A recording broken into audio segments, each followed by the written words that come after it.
అది సంఘంలో అలా ఏర్పాటు చేశారు కాబట్టి డబ్బులు ఉన్నాయి అలాగే తోడుకుంటాడు. లేదు డబ్బులు లేకపోతే వాడు చూడకుండా తీసుకోవాలి, అది చూస్తున్న పాపం తీసుకుంటాడు. అంటే అందుకే ఏం చెప్పారు, ఆహార నిద్ర భయ మైథునానం ఇది సమానం. ఇది అన్నిటికీ కూడా, జంతువులకి కూడా మనుషులకి కూడా. మనస్సు ఒక్కటే విశిష్టత, అది మనస్సే వీళ్ళకి వేరు. అంటే మంచి చెడు అనేటువంటి ఆలోచన మనిషికి ఉంటుంది, జంతువులకి అది మిగిలినటువంటివన్నీ కూడా సమానం. అయితే ఈ మనస్సు అంటే ఇంతకుముందు చెప్పినట్టుగా ఏదో ఒక దాన్ని ఆలంబనం చేసుకుంటుంది, ఎవరి మీద ఒకటి మీద ఆధారపడిపోతుంటాం. అందువల్లే మనకి ఏమిటవుతూ ఉంటుంది, అలవాటు పడిపోయినటువంటి వ్యక్తులు కనుక లేకపోతే ఇంట్లో కాసు బెంగ వచ్చేస్తుంది, ఏమైపోయారు అనిపిస్తుంది. ఇటువంటివన్నీ కూడా ఆ అలవాటుకి మనం అలవాటు పడిపోయాం కాబట్టి ఆ వ్యక్తుల్ని, ఆ పరిసరాలని, అటువంటి వాటిని చూసుకోవడానికి మనం అలవాటు పడిపోయాం. ఆ స్వభావంలో మనకి ఉంటుంది. దీని నుంచి తప్పించడం కోసం భగవంతుడు ఏం చేస్తాడు, ఏదో ఒక రోజున ఒక పాఠం మనకి దూరం చేసేస్తాడు. అంటే ఎవరి మీదైతే మనం ఆలంబన పడుతున్నామో ఎక్కువగా వాళ్ళని మనకి దూరం చేస్తాడు. ఏ అధికారం కానీ లేకపోతే ఏ ధనం కానీ దేనినైతే మనం మీదైతే మనం ఆధారపడుతున్నామో దాన్ని మన నుంచి తప్పించేస్తాడు. అంటే అన్నాళ్ళు వాడి చుట్టూ మంత్రి పదవులు అవి చేస్తాడు, ఈసారి వాడి పార్టీ ఓడిపోతుంది, ఇప్పుడు వీడిని ఎవరు పట్టించుకోరు, ఆ స్థితిలో తీసుకెళ్తాడు. అంటే ఇంతకుముందు వాడు వస్తే అందరూ దండాలు పెట్టినవాడే, ఇప్పుడు వాడు పక్క నుంచి వెళ్తున్నా కానీ ఎవరు పట్టించుకోరు. అంటే దాని ద్వారా వాడికి ఈ జన్మలో కాకపోయినా లోపల మనస్సులో ఎక్కడో ఈ పదవి, అధికారం, హోదా అనేటువంటివి కొన్నాళ్ళు ఉంటాయి, తర్వాత పోతే మనకి దానికి విలువ లేదు సుమా అనేటువంటిది తెలుస్తుంది. అది ఆ భర్తలోనే తెలియచ్చు వాడికి, లేదా వచ్చే జన్మ నాటికి అది వాడికి సిద్ధిస్తుంది. అంచేత పొద్దున వాడు అధికారం కోసం ప్రాపులాడు, వస్తే చేస్తాడు, ఎవడైనా ఇస్తే, లేదంటే పట్టించుకోడు. ఈ జన్మలో ఏం చేశాడు, నాకు కావాలి, ఎమ్మెల్యే కావాలి, మంత్రి అవ్వాలి, పీక్కుపోయాడు. ఎప్పుడైనా సరే మంత్రి పదవి తప్పేస్తే ఈ పార్టీ నుంచి ఇంకో పార్టీలోకి వెళ్ళిపోయినా సరే ఎమ్మెల్యే అయిపోయి మళ్ళీ మంత్రి అయిపోవాలి. అంటే ఆ అధికారం కోసం ప్రాపులాడము అనేటువంటిది ఉంటుంది. అది నెమ్మదిగా ఎప్పుడైతే ఒకసారి వాడి దగ్గర నుంచి దూరం అయిపోయిందో ఆ జీవితానికి అలవాటు పడ్డాక అది వస్తే వస్తుంది, లేకపోతే తెలియదు అనేటువంటిది వాడికి అర్థమవుతుంది. అలాగ కొంతమందికి వెంటనే అర్థమవచ్చు, కొంతమందికి కొన్ని జన్మలు అవ్వచ్చు. కొంతమంది ఫస్ట్ టైం పాస్ అయిపోవచ్చు, కొంతమంది 2-3 సార్లు పరీక్ష రాయవచ్చు. ఇక్కడ కూడా అంతే.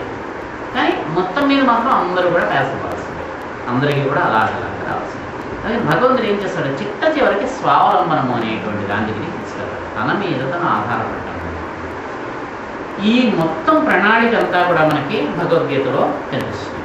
భగవద్గీత యొక్క గొప్పదనం ఏమిటంటే, సాధనలో మొట్టమొదటి మెట్టు మీద ఉన్నటువంటి వాడైనా సరే, చిట్ట చివరి మెట్టు మీద ఉన్నటువంటి వాడైనా సరే, ప్రతివాడికి పనికొచ్చేటట్టుగా ఆయన చెప్పాడు. వీళ్ళకి అవసరమైనటువంటి విషయాలు వీళ్ళకి ఇందులో ఉంటాయి, వాళ్ళకి అవసరమైనటువంటి విషయాలు వాళ్ళకు ఉంటాయి. ఎవరెవరు ఏ స్థాయిలో ఉండి చదివితే ఆ స్థాయిలో వాడికి అర్థమయ్యేటువంటి పుస్తకం భగవద్గీత. అంటే అంత అద్భుతమైనటువంటి సన్నివేశం అక్కడ సంపూర్ణం అనేటువంటి జరిగింది. ఎందుకంటే వాళ్ళిద్దరూ కూడా మహా ఋషులు, నరుడు నారాయణుడు ఇద్దరు కూడా గొప్ప ఋషులు. కొన్ని వేల సంవత్సరాలు వాళ్ళలాగా తపస్సు చేసి ఇద్దరు కూడా ఒకటే అనేటువంటి స్థితిలో ఉండి ఆ నరుడు మనకి అర్జునుడిగా జన్మించాడు, నారాయణుడు శ్రీకృష్ణుడిగా వచ్చాడు. వచ్చిన తర్వాత వాళ్ళు ఏర్పడినటువంటి ఆ సన్నివేశం కానీ అవన్నీ కూడా తీసుకొచ్చి భగవద్గీతలో ఏ రకంగా తీసుకొచ్చాడంటే మొత్తం సాధనకు అవసరమైనటువంటిది అంతా. అందుకనే మనకి ఏమని చెప్తారంటే భగవద్గీతని ఉపనిషత్తు కింద చెప్తారు. మనకి వేదానికి సంబంధించినటువంటి వరకు వేదము యొక్క చిట్ట చివర ఉండేటువంటివి ఉపనిషత్తులు, వేదాంతం అని చెప్పి మనం అంటాం. అంటే వేదానికి లో ఉండేటువంటి సారమంతా ఏదైతే ఉందో, తత్వమంతా ఏదైతే ఉందో, వాటిల్లో ఉండేటువంటి చాలా అత్యున్నతములైనటువంటి ఆలోచనలు మనకి ఉపనిషత్తుల్లో కనిపిస్తాయి. అలాంటి ఉపనిషత్తుతోటి సమానముగా ఈ భగవద్గీతను చెప్పడం అనేటువంటి తెలియదు. అంటే ఉపనిషత్తుల్లో ఏదైతే చెప్పారో అంతా కూడా భగవద్గీతలో మనకి ఉంది. రెండవది ఏంటంటే, మిగిలినటువంటి వాటిని ఋషులు మొదలైనటువంటి వాళ్ళు దర్శనం చేసి ఇచ్చినటువంటి మనకి ఉపనిషత్తులు కానీ ఇవి కానీ ఎవరైనా పెద్దవాళ్ళు ఎవరైనా సరే వాళ్ళు ఇచ్చినవి. ఇది స్వయముగా భగవంతుడైనటువంటి నారాయణుడే మనకి కృష్ణావతారానికి ఉన్నటువంటి ఒక గొప్పతనం అంటే విశేషం ఏమిటంటే, నారాయణుడు తీసుకున్నటువంటి అనేకమైనటువంటి అవతారాల్లో, అంటే మనం 10 అవతారాలు ముఖ్యమైనవిగా చెప్తాము. అవి కాక ఇంకా చాలా అవతారాలు ఉన్నాయి. 24 అవతారాలు కొన్ని కొంతమంది లెక్క పెడతారు, ఇంకా ఎక్కువ అవతారాలు కూడా లెక్క పెడతారు. ఈ అవతారాలన్నింటిలోనూ కూడా కృష్ణావతారం అనేటువంటి చాలా విశేషమైనటువంటి అవతారం. అంటే ఒక రకంగా పరిపూర్ణమైనటువంటి అవతారం కింద చెప్తారు. కృష్ణావతారం అనేటువంటిది ఆయన తీసుకున్నటువంటి అవతారములన్నిటిలోకి చాలా పరిపూర్ణమైనటువంటిది. అంటే అంత నిండుగా అవతారం యొక్క తత్వము అనేటువంటిది ఇంకెందులోనూ కూడా ఆయన చూపించేటువంటి అవకాశం రాదు.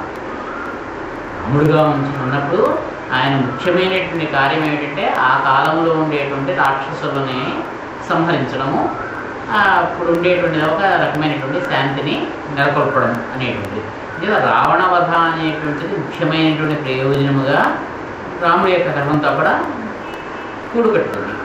దానివల్ల ఏమిటైంది, దానికి తగ్గట్టుగానే సన్నివేశాలు సంఘటనలు ఆయన కల్పించుకున్నాడు. ఆ మాత్రమే ఆయన జీవించాల్సి వచ్చింది. కృష్ణావతారం అనేటువంటిది ఏమిటంటే ఈ ద్వాపర యుగం అయిపోయి కలియుగము ప్రారంభమవడానికి ఈ మధ్యలో ఇక చిట్ట చివర అంటే కృష్ణుడి యొక్క నిర్యాణముతోటి, కృష్ణుడి దేహాన్ని విడిచిపెట్టేసినటువంటి రోజుతోటి కలియుగం ప్రారంభమైందని చెప్పి మనకి చెప్తారు. అది ఇప్పటికే అంటే మనకి ఇప్పటికే సుమారు 5,000 సంవత్సరముల క్రితం జరిగింది. రాబోయేటువంటి కలియుగంలో ఉండేటువంటి మానవులకి ఏ రకమైనటువంటి ధర్మాన్ని ఇవ్వాలో, వాళ్ళకి ఆచరణీయమైనటువంటి విషయాలు ఏవైతే ఇవ్వాలో వాటన్నిటి కోసము కూడా ఆయన జన్మించాడు. కేవలము అప్పుడు ఉండేటువంటి కంసులు మొదలైనటువంటి రాక్షసుల్ని సంహరించడం అనేటువంటి ఒకే ఒక ఎజెండా కాదు ఆయనకి. అప్పుడు ఉన్నటువంటి ప్రణాళిక కేవలం అదే కాదు. దాంతోపాటుగా యుగం మారిపోతోంది కాబట్టి రాబోయేటువంటి యుగానికి అవసరమైనటువంటి ధర్మం అంతా కూడా ఏ రూపంలో ఇవ్వాలో దానికి తగిలినటువంటి ప్రణాళిక ఒకదాన్ని ఆయన వేయాల్సి వచ్చింది. ఎందుకంటే మిగిలినటువంటి 3 యుగాలకి కలియుగానికి చాలా తేడా ఉంది. కలియుగం అనేటువంటి చిట్ట చివరి అవ్వడంతో చాలా చక్కగా చెప్తారు భగవతంలో అంటారు. కలియుగంలో మానవులు ఎలా ఉంటారంటే అలసులు మందబుద్ధులు అని చెప్తారు. ఏ పని చేయడానికి బద్ధకం, తర్వాత బుద్ధి కూడా మాంద్యం. వాళ్ళకి పక్కన కంప్యూటర్లు, క్యాలిక్యులేటర్లు ఇవి ఉంటే తప్పిస్తే వాడికి పని గడవదు. అలాగా ఉంటారు. తెలివితేటలు ఉన్నప్పటికీ కూడా ఉపయోగించేటువంటి బద్ధకం అన్నమాట. ఈ రకంగా అవుతూ ఉంటారు. ధర్మానికి దూరంగా ఉంటూ ఉంటారు. రోగముతో కూడినటువంటి వాళ్ళు అవుతూ ఉంటారు. ఎప్పుడు కూడా ఏదో ఒక ఇది చెప్తూనే ఉంటారు, ఆరోగ్య సమస్యలు.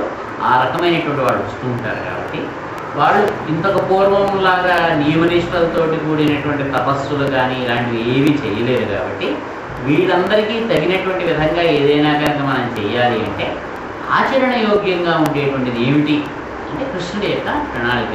అందుకే ఈ కాలంలో ఆయన కూడా చెప్పాడు. ఆ బృందావనము మొదలైనటువంటివన్నీ కూడా ఆయన యొక్క ప్రణాళిక కింద చెప్తారు. ఆయన ఇప్పుడు బృందావనము అనేటువంటి దాన్ని చేయమని చెప్పి అంటే రేపల్లి నుంచి వాళ్ళు ఆ బృందావనానికి వెళ్ళిపోతారు. ఇక్కడ ఈ పూతన వీళ్ళందరూ కూడా వచ్చి ఈ కృష్ణుడి మీద ప్రయత్నాలు చేసేటప్పటికి వాళ్ళంతా కూడా ఇది బాగాలేదేమో, మనకి ప్రదేశం వచ్చి రాలేదని చెప్పి మొత్తం ఈ నందులు ఏం చేస్తారు, వీళ్ళందరినీ కూడా తీసుకుని ఈ బృందావనానికి వలస వెళ్ళిపోతారు. ఆ బృందావనం